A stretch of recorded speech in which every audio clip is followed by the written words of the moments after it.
We are now joined by Joey Molland of Badfinger. Joey is going to be performing the Badfinger classic album Straight Up in its entirety on November 3rd at the Regent Theater in Arlington. Tickets are available at regenttheater.com. Joey, thanks so much for taking the time to speak with me today. Well, you're very welcome. So tell me about the Straight Up album. What does it mean to you? Why perform it live now in its entirety? Well, a couple of things is, for me, it's great to visit a record like that completely. It's something I've never done. And that particular album was a very popular album for Badfinger. And, of course, I was the guitar player on the record, along with Pete. I think we both wrote half of the album each or something. I think Tommy had a song... I'm not sure. Did Mike? I don't think Mike has a song on Straight Up. But you'd think I'd know, wouldn't you? But it's a very enjoyable thing to do. And you know what's remarkable is the audiences we're having are really enjoying the show. I thought it would be really odd doing the album in the order it's set out. A live show is a completely different thing to a record, so...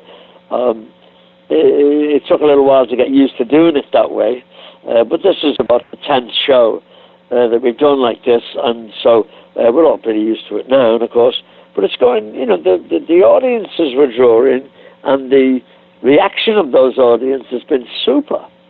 So the making of the album had a very interesting history. It took about 9 months to record in total. I know that you first started recording with the Beatles engineer Jeff Emmerich, but then George Harrison joined the project and took over production duties. Tell me about working with George Harrison on the album. Okay, well, that story you've just told isn't quite right. The band, in fact, went to the studio and recorded an album themselves.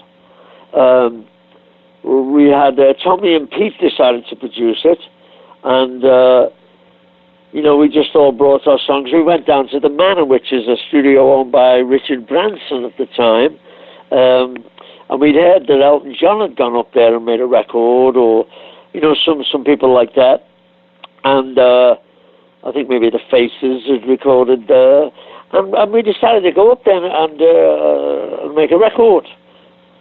So we did it, and we presented it to Apple, but Apple didn't really like it. It was a bit crude for them, I think, and they wanted us to be a bit more sophisticated sounding. So it was then that George decided to get involved with the band. I think he just took an interest, and he liked the songs or what he heard, and he took the tapes home and I guess worked on them, and worked on arrangements, and worked on, we gave him a lot of songs, really, and we brought new songs to the sessions. In answer to your question, what was it like working with George? It was great. George was lovely. A complete professional, and as you'd expect, all that Beatle recording experience, he brought it all out, and he didn't, he was very, very open. It was great. He brought his own guitar with him and plugged that in, and played along with us like he was in the band. It was great, and made a few guitar licks up for us actually, and he really, he worked with all of us. You know what I mean?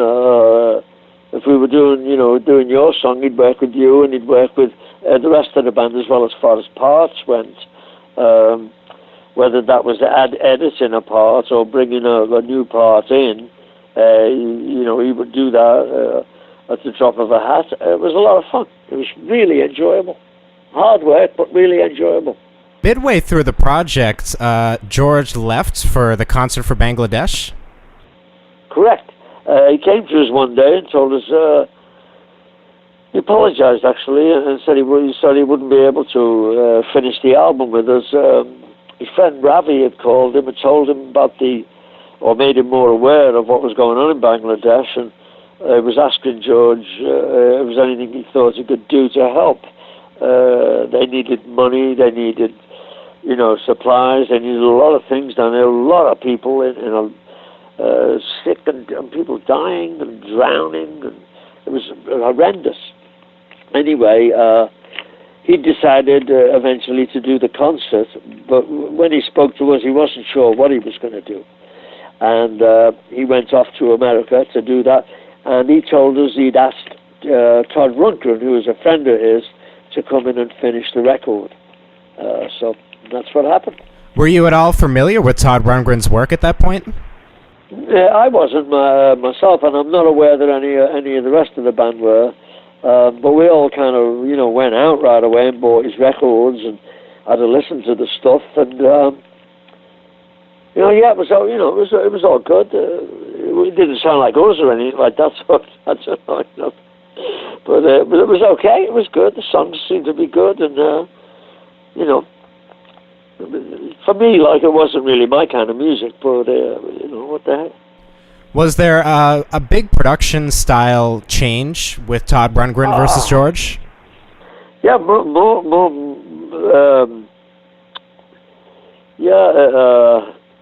How can I say that? George's production involved the band a lot more. Todd's production involved the band playing the songs and Todd producing it, making this thing out of the songs that we played. You know what I mean?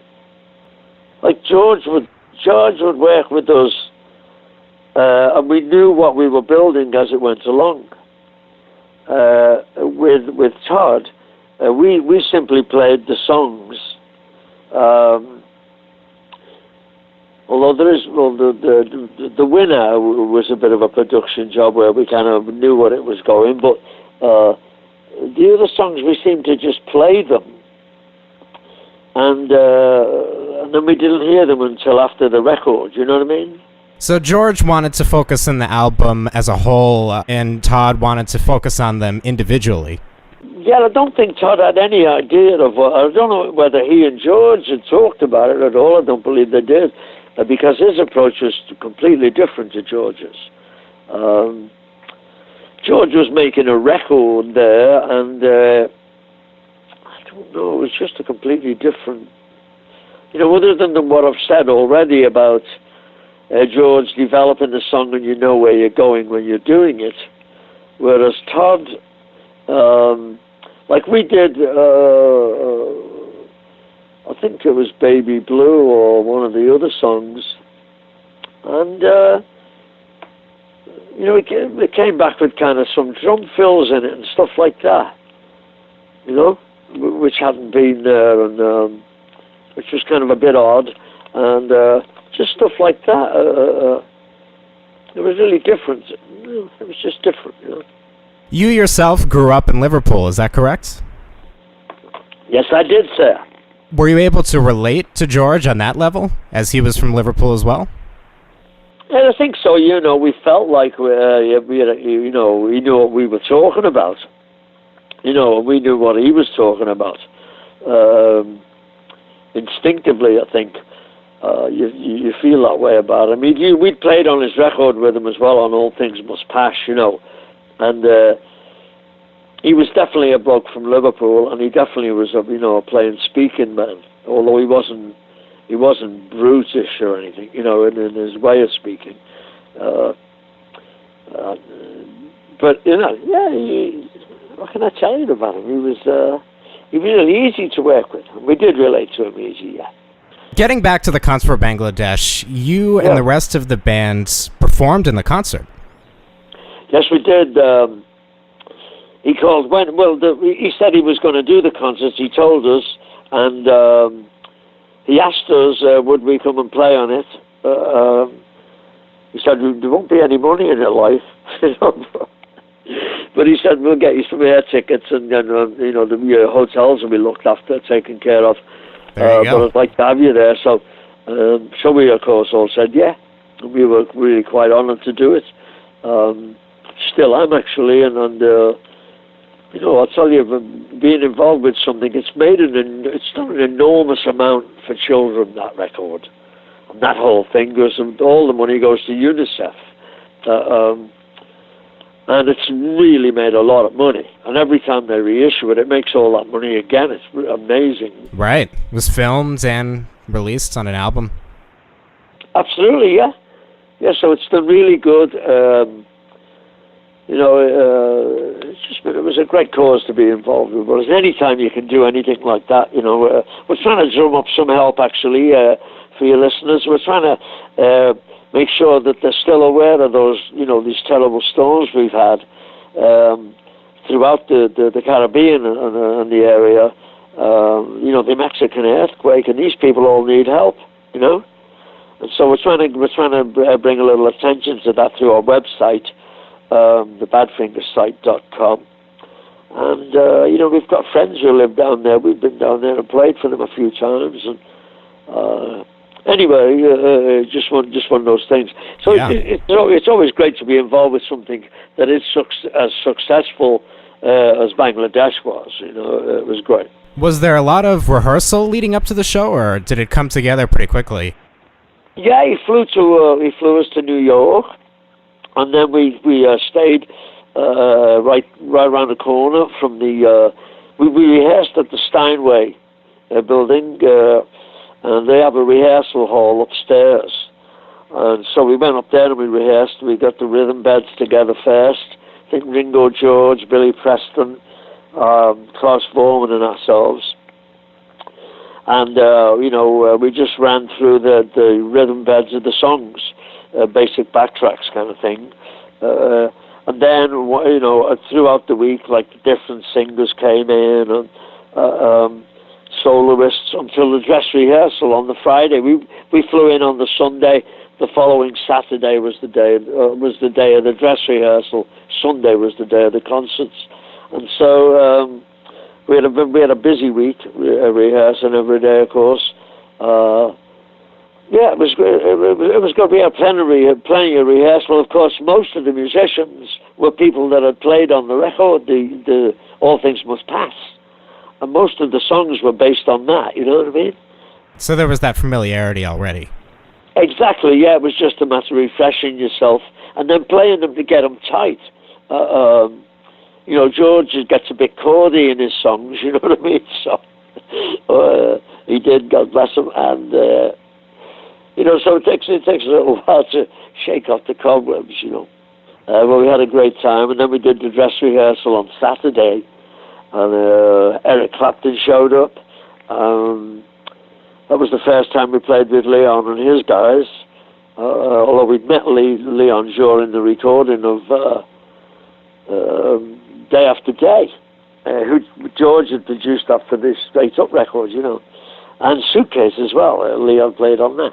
So we'd met him during those sessions, and it was great when he showed up on Saturday. The horn section, Jim Horn and all the guys all showed up as well, and loads of backing singers. It was great.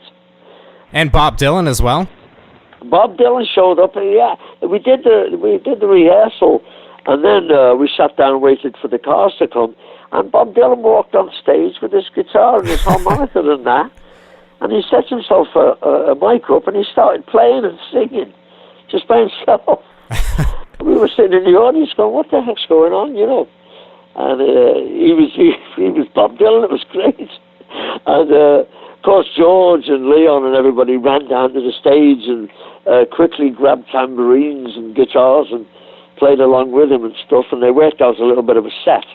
And apparently nobody was sure that he was even going to show up. And when he did show up, it was a bit of a scramble, but they put the set together. And of course, on Sunday, he came to the show and played both of them, Seeing Bob Dylan at Madison Square Garden must have been an interesting experience. Yeah, it was very interesting. Yeah, we didn't even leave the stage. We walked, we walked to the side of the stage and just kind of stayed there and watched it. It was great. And to hear them sing those songs, just knock up. You also played on John Lennon's Imagine album. Yeah, I did. Yeah, we played on a couple of songs anyway. We played on Jealous Guy, and we played on I Don't Want to Be a Soldier. Got a phone call one night at the house, if you want to hear the story. John's driver called us. His name was Joe as well, as it happens. And, he asked us at the house. I told him Tommy and I were there. And he said, John wanted us to do him a favour. Would we come down to his house that night? He was recording and he wanted us to play some acoustics for him. So, of course, we said, yeah, go to John Lennon's house, my God. And so anyway, they sent a car. Tommy and I went down. I'm sure Pete would have gone as well, but he just plain wasn't in town. I think he was over at his parents' house in Wales. Anyway, so we went down and did the session. John was great. We walked around his house, got to see, his library and the kitchen, the jukebox with all the singles, 20 Flight Rock and all that stuff. And did he have a big record collection? Yeah, he did. Well, he had a jukebox in his kitchen with all his favorite rock and roll records on it, like 20 Flight Rock and that kind of stuff. It was great. Just had a quick look at it. Of course, you have a quick look at everything when you're in John Lennon's house. You know what I mean? Starting, the black carpet, the empty picture frames, big hanging on the wall picture frames, gold hanging on the wall, and in the frame would be a hammer or a shovel. There were no masterpieces of I guess what you call art. A little influence from Yoko there? I suppose so. I mean, I don't know really. John was always a little bit, a little bit over what would you say, to the left? Yeah. So he had a different aspect on things for sure. He was doing, he was writing Strawberry Fields Forever. It didn't exactly have anything. But Yoko was around, that's for sure. And sweet as can be, I might say. An abstract artist, sure, but really nice. At the same time, there was nothing weird.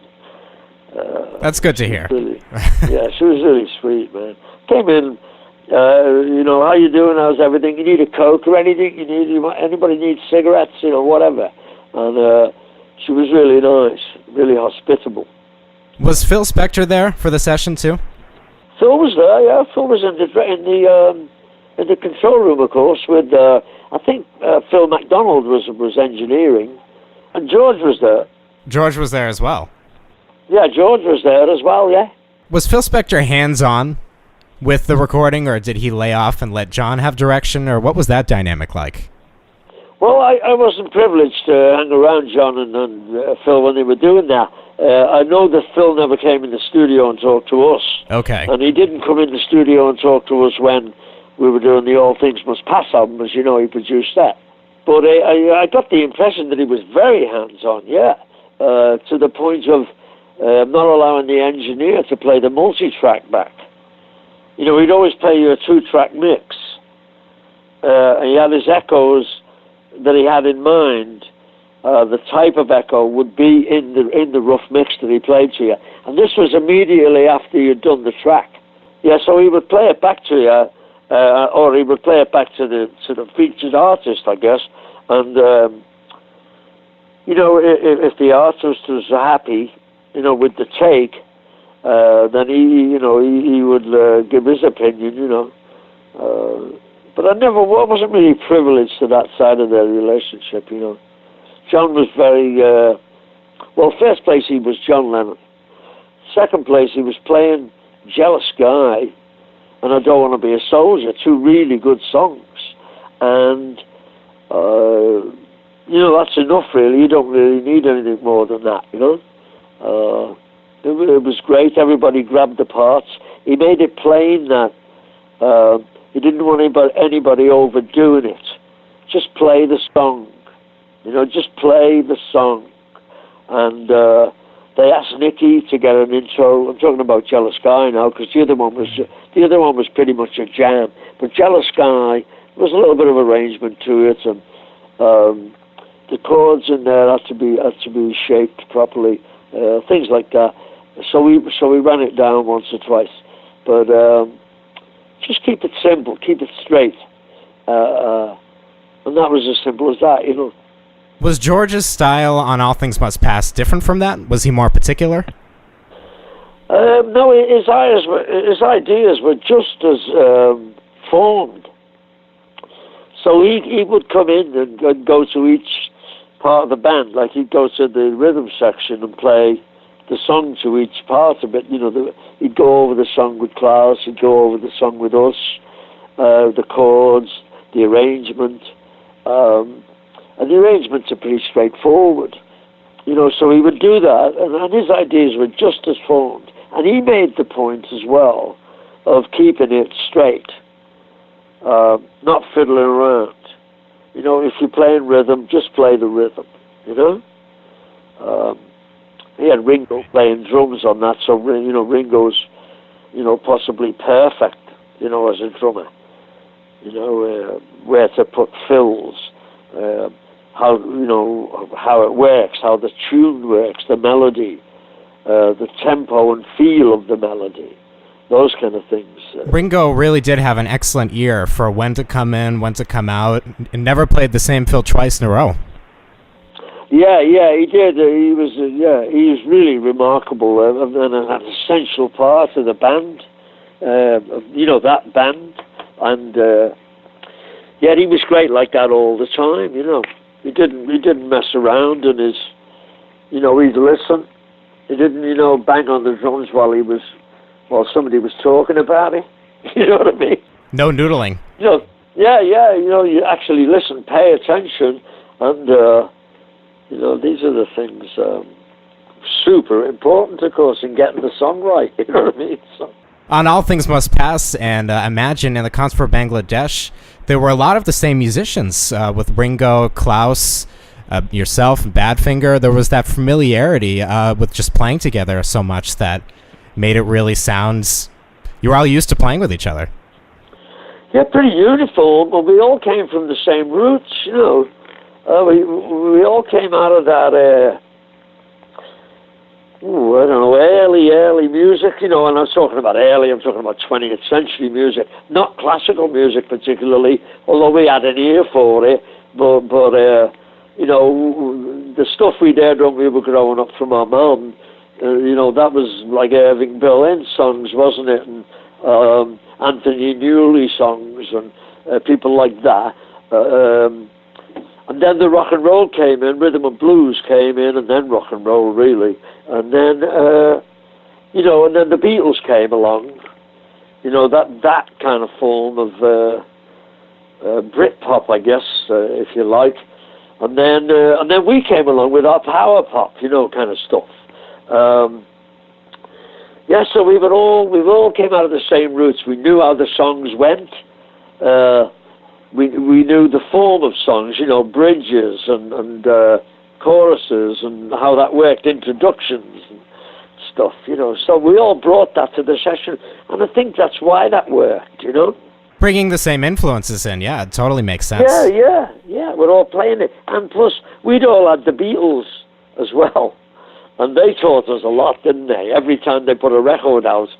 You know, it's amazing how they play less and less and less on their instruments, and it sounds bigger and bigger and bigger. Their records, it's amazing listening to them. Fantastic. So anyway, yeah, you're right there. They did have the same crew, and they felt more comfortable, I'm sure, and we got to feel really comfortable playing. You know, it was great. Speaking of the power pop of Badfinger, I know that some other bands, such as Big Star in America, were labeled as such. Were you familiar at all with their work at that time? I wasn't, no. There was one of the songs that I kind of heard, but not really. And, you know, we didn't... You know, that power pop thing, that wasn't a conscious thing, you know what I mean? It wasn't some kind of design in the music or something. That was just the way, we made it. Speaking of a Badfinger, that was just the way we played. We wanted, fat guitars, and we wanted all of that stuff. So that was the kind of sound we'd get, you know what I mean? But it wasn't like, we thought, I don't know, we thought anything about it really other than just playing. Years, big star of his, I've listened and I've got a couple of their records.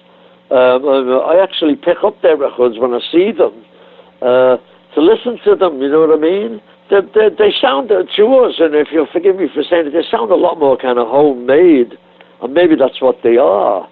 They sound a lot more natural than Badfinger's records did. I don't know why that is. I'm sure we did a lot of the work in the same way, but that's just my impression of them, One of the guys had a lovely voice. Chris Bell. Chris Bell, is Chris it? Bell, yeah. Yeah, I think he had I think it was him. His voice was remarkable, yeah. I know Alex Chilton, yeah, and I know, of course, he made some great records, sang on some great records, wrote some great songs, too. Yeah, but I wasn't really aware of them at the time. Okay. Speaking of working with the Beatles, you were working with George and John and Ringo, but Paul was absent from all of this. Yeah, he was, except that he wrote and produced the Ivies single, Come and Get It, which came out under the Badfinger name. Yeah, there was actually the first Badfinger album featured that, the song.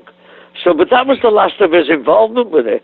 There's a story that goes that the bass player from the Ivies, a fellow named Ron Griffith, did an interview for a newspaper in England in which he said, they asked him, what's it like working with the Beatles? And he said, apparently, it hasn't done us much good. Huh. Which he probably meant as a joke, but it didn't go down very well. So the next thing you know, Paul went round with a song and gave it to them and told them he'd produce it and it would be their first hit single. And I think that was a reaction to him seeing that. He had the song for Ringo's movie. It was very The Magic Christian, yeah. Yeah. And so, the Magic Christian. And that came, remember Badfinger's first album was called Magic Christian Music. So it really, he really did just go, hey, okay. And he did that, The bass player left the band shortly after they cut the record, Come and Get It. And they started looking for a guitar player. Tommy decided he was going to play bass. Tommy Evans. So they started looking for a guitar player, and I guess they auditioned a bunch of guys, and then I came. A friend of mine recommended me to them. He knew them, and he recommended me, and I came down and auditioned and got the job. They gave me the job, so. Worked out okay. Yeah, it worked out good for me. Come and Get It came out as a big hit, and then Pete wrote No Matter What. Put that out as a big hit. Then Day After Day, then Baby Blue. So we had 4 big giant hits in a row. And Harry Nilsson recorded the Without You song, which established the, Pete's reputation and the band's reputation as songwriters. Did you ever meet him and discuss with him the Without You recording? I never discussed it with him, but we did meet him. And in fact, when we were recording, I think it was maybe the Straight Up record, Harry Nilsson came into the studio, into the control room in Air London, and he introduced himself, and he asked us if we'd do him a favour. He said he'd been mixing his new album, and their ears were burned out, and I wondered if we'd come and have a little listen to a track or two, and tell them what we thought about the sound. You know, they weren't sure if they were making it a bit. Well, but you know what happens when your ears get tired. Right. When you hear the same thing over and over, you can't tell anymore. And you stop being able to hear it. Right. And so, he asked us, and we were kind of flattered about it, really. But we said we would. We'd love to hear, and we wanted to hear this new stuff. And so we went down to the control room, and he said, "Okay, this is Badfinger. They're going to have a listen." And so they put the tape on, and it was without you. It was his version of Without You. And he just mixed it, and of course it sounded extraordinary, didn't it? And it was funny, our manager, Bill, our personal manager, like our roadie, was always saying, you should do a big version of that Without You song. It's really a good song, He was onto something. Yeah. And Peter would actually argue with him, shout at him. Because he wanted us to be a rock and roll band, you know what I mean? He wanted us to be a rock band, not a ballad singing band. It's funny considering the kind of songs he was writing. But it was just funny. It sounded great, and I guess when he heard we were recording up there, he just figured he'd do that. You know what I mean? Bring us down there and surprise us like that. So he was really nice. He was lovely, and the producer was nice. I saw him years later at a Beatle Fest in LA. I saw Low then and bought one of his square badges, the gun badge, He started a program about handguns, getting rid of them, just getting rid of it, And he wanted they had a square badge with a red ring around it and a black background and a gun with a line through it, like a speed sign, Anyway, so I saw him doing that stuff. He was signing autographs and things, and talking to people about it. But yeah, he was really nice, and obviously a great talent, like. Great songwriter. Yeah, shame. He won a Grammy for the Without You performance as well. Yeah, is that something? Yeah. Made it Song of the Year. It was Song of the Year. In England, they won the Ivor Novello Award. Tommy and Pete. They won the Ivor Novello Award, which is a huge award in England. You know what I mean? It's as good as it's as good as it gets with a songwriter. It's an excellent song. Yeah, it's gone on to be a classic, really. People keep recording it. It's great. Mariah Carey too. Oh yeah. Yeah, she did that lovely version of it. Made a fortune out of it. It was great. Yeah, what the hell was somebody else with? When you were there with George and John and Ringo after they broke up, was it a little bit odd that Paul wasn't there, or that he had almost retreated to his farm in Scotland and wasn't involved with any of this stuff? I guess it must have been for them, but it wasn't for me. Okay. I mean, we never saw them together. Right. Never saw. The only time I saw them together, well, I'd see George and John and Ringo together, but all together. Like you'd see John and George, or you'd see Ringo and George, and then well, I'm trying to think where I saw all three of them together, because the night we went to John's house, Jim Kellner was playing drums. So I don't think I've ever seen all three of them together. So it wasn't like they hung around together, you know what I mean? Yeah, it's just interesting to me that Paul was not around while the other three were. Yeah, it is. It is interesting, and it would be interesting to find out. You heard all these things, and you're reading books about them and stuff, but when you saw the three of them hanging out in the anthology, they seemed okay with each other, you know what I mean? They're like they weren't enemies or anything like that. You can see, there's a difference in their attitudes. There does seem to be a closeness between George and Ringo. There isn't there with Paul. Huh. I don't know why, but I don't even know if that's really accurate. You know what I mean?